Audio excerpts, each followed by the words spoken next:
In this video, I will share briefly about how America is entering its golden age under the leadership of President Donald J. Trump and his team. The media in the UK don't report fairly or truthfully, so I hope that you will find this summary helpful. I also will draw some comparison to what is happening in Britain and close with a word of encouragement, so please do watch to the end. I am Chan Abraham, and on this channel I bring uniquely insightful, thought-provoking and challenging messages in which I cover the broadest range of any channel, including major issues in the news, in government, in politics, leadership, faith, living with inspiration and hope, as well as helping us all to be part of the solution in our increasingly troubled world. Please do remember to hit the like, the subscribe and the bell buttons, and also help share these unique messages. I appreciate it. So let's turn to the matter in hand. President Trump has demonstrated an extraordinary first weeks in office, and the energy he displays is phenomenal. In the words of the White House, the president is wasting no time delivering on the promises that he made to the American people.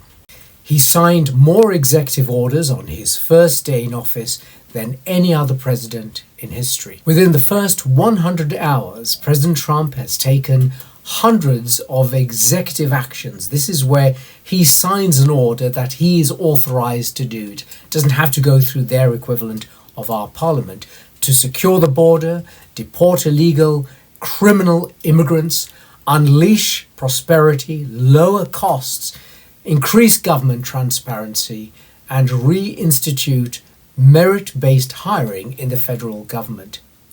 He has told the Western world perhaps the most shocking news.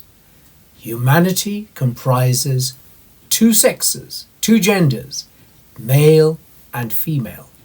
And he's also ordered a crackdown on anti-Semitism on university campuses. The president already has secured over $1 trillion in historic new investments, and he's moving towards making America energy independent. In his words, he's exposed the lies about the Green New Scam. Now that would be blasphemous, I think, to some here in Britain. The vast scale of corruption in the government is being exposed, with Elon Musk leading a task force to audit all public spending from the US central government.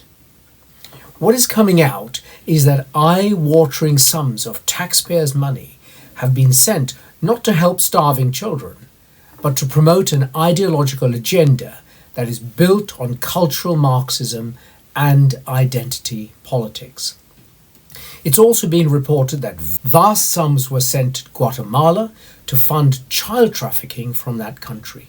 As a result, over 350,000 Guatemalan children have been abducted and dispersed across America. No one can account for them.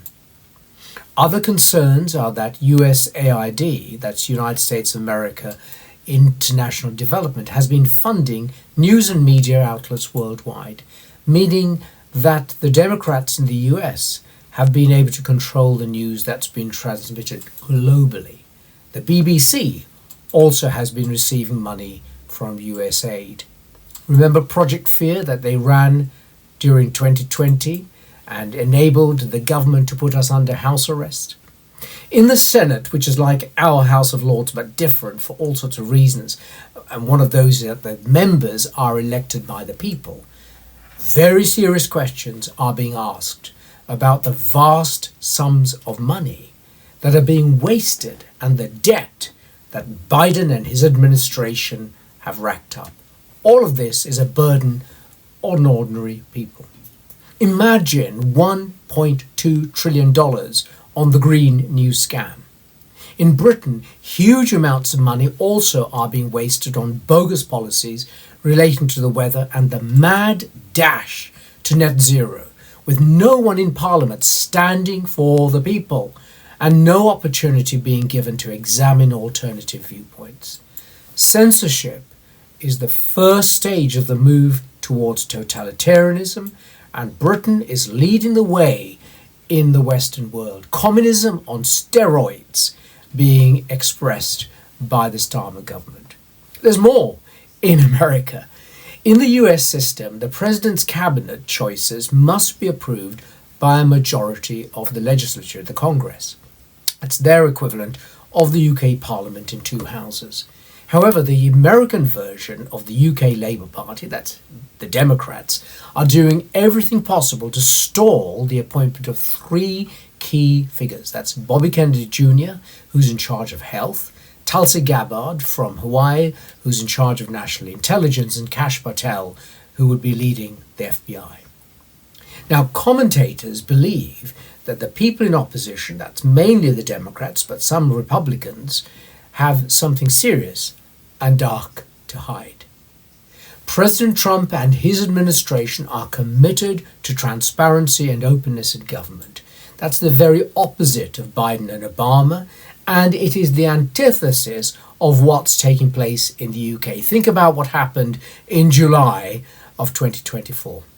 The most recent news is that Starmer, worryingly, he's the lover of censorship, has taken a legal case against Apple to get them to give the British state a backdoor into iCloud.